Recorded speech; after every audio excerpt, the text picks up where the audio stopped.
Impact of MED program on my teaching philosophy and approach to classroom instruction. MED program has influenced my teaching philosophy and approach to classroom instruction in the following ways. That it helps me establish clear learning goals or objectives, select appropriate teaching approaches, and evaluate students' learning outcomes. Create a positive learning environment for all students and establish healthy teacher-student social relationship in learning spaces. Make thoughtful choices about how to design and teach my engaging lessons. The specific examples of teaching strategies or techniques I adapted from the program that has positively impacted my students include collaborative learning. This is teaching approach where groups of 2 or more learners work together to solve problems, complete tasks, or even learn new concepts. This approach actively engages learners to process and synthesize information and concepts rather than using rote memorization of facts and figures. Develop high-level thinking, oral communication, self-management, leadership skills, promote students' faculty interaction, increase in student retention, self-esteem, and responsibility.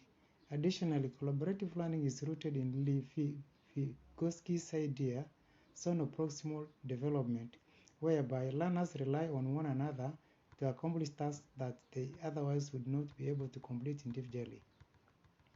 Active learning. This is a teaching approach that actively involves students to engage in their learning by thinking, discussing, investigating, and creating rather than passively taking information. In a class, this approach helps students practice skills, solve problems, struggle with complex questions, make decisions, propose solutions, even explain ideas in their own words through writing and discussion. Project-based learning. This is an instructional approach designed to give students the opportunity to develop knowledge and skills through engaging projects set around challenges and the problems they may face in the real world. PBL is student-centered, immersive, and that encourages curiosity and creativity among learners. Inquiry-based learning. This is a learning and teaching approach that encourages students to ask questions, research, and explore new ideas. It actively encourages students to share their thoughts and to respectively challenge, test, and redefine ideas. It is a student-centered approach that helps students develop critical thinking, problem-solving, and research skills, improved collaboration, retention, and building transferable skills. Flipped classroom. This is a teaching approach that moves some activities from outside the classroom to inside the classroom. This approach makes students encounter information before class, freeing class time for activities that involve higher order thinking. The main goal is to increase students' engagement and learning by having students learn new information independently at home and then apply it during class time. Problem solving. This is a teaching approach that uses real-world problems to help students learn concepts and principles. It is a student-centered approach that encourages students to take lead in discovering and sharing knowledge. Students work in groups to solve open-ended problems. This problem is what drives the motivation and the learning. Demonstration. This is a teaching technique that involves showing students how to do something rather than just explaining it. This technique is a useful way for students to learn new skills or procedures that require visual or physical demonstration. Case study. This is a teaching tool that presents students with real-world scenarios to apply their knowledge and skills. Case studies help students develop critical thinking, problem-solving, and decision-making skills. It also helps students learn to identify and distinguish between important and irrelevant factors. Constructivist approach. This is a learning theory where learners actively construct their own knowledge through the experiences and interaction with the world. This is based on the idea that people build their own representation of the world by incorporating new knowledge into their existing knowledge schemas. This is basically rooted in negotiation, where the students primarily work in groups. Small group instruction. This is a teaching strategy that involves dividing students into small manageable groups to receive personalized learning experiences. It greatly relies on preparation by the teacher and involves being clear about what the session is designed to achieve or other materials which may form the basis of learning, and also identifying crucial questions which will get students thinking. Cultural responsive teaching. This is an educational approach that connects students, cultures, languages, experiences to what they learn in the classroom.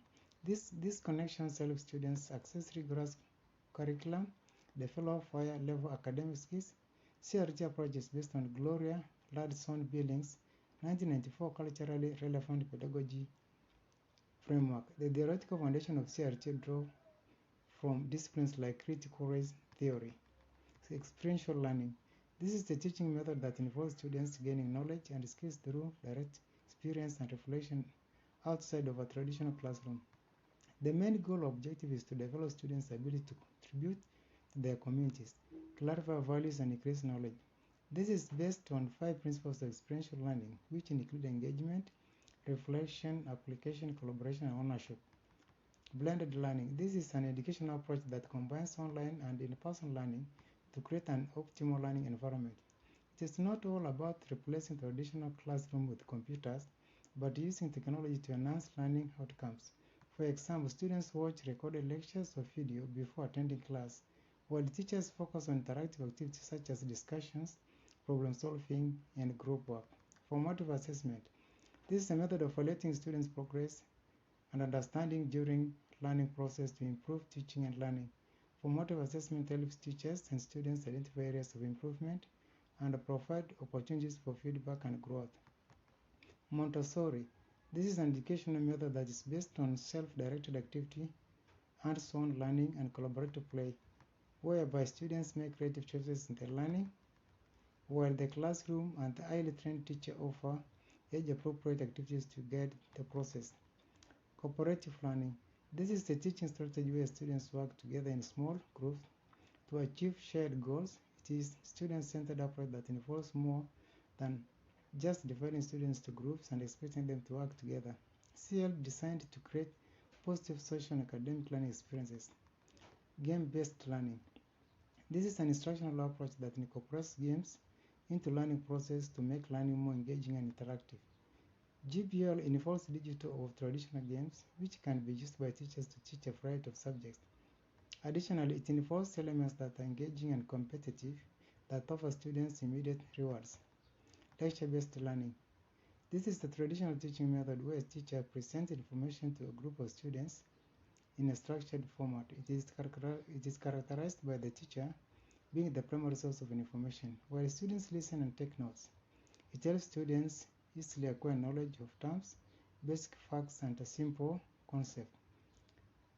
The ways in which MED programmers help me address challenges in the classroom or with specific students' needs include adapting effective teaching strategies to attend to students' learning needs, using technology and interactive tools to provide dynamic and accessible content, getting to know my students and maintaining consistent communication with them, incorporating diversity in the lesson plan, practice cultural sensitivity, acknowledge and respect every student, using a variety of instructional strategies to engage all types of learners, adapting lessons with the interests and learning styles of my students, incorporating visual, auditory, and kinesthetic learning activities for all students, and giving students freedom and flexibility in the diverse learning environment.